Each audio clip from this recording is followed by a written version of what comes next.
kila chama cha siasa kilioko nia na madhumuni ni kuhakikisha kwa wameweza kushika uongozi. Na masala ya coalition si mambo mapya katika hii Kenya, and I don't think moving forward kutakuwa kuna uwezekano ya kwa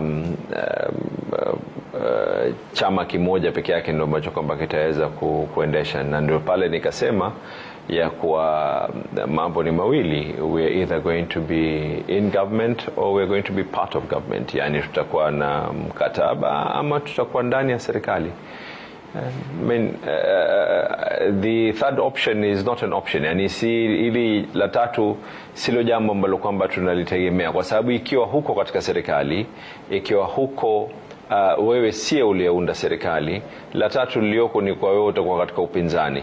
Mimi nimetaja mawili katika hali ilivyo, either tutakuwa katika serikali, tutakuwa sisi ndio serikali, lakini lile la tatu la kwa sisi tutakuwa katika upinzani, hilo halimo katika hesabu zetu.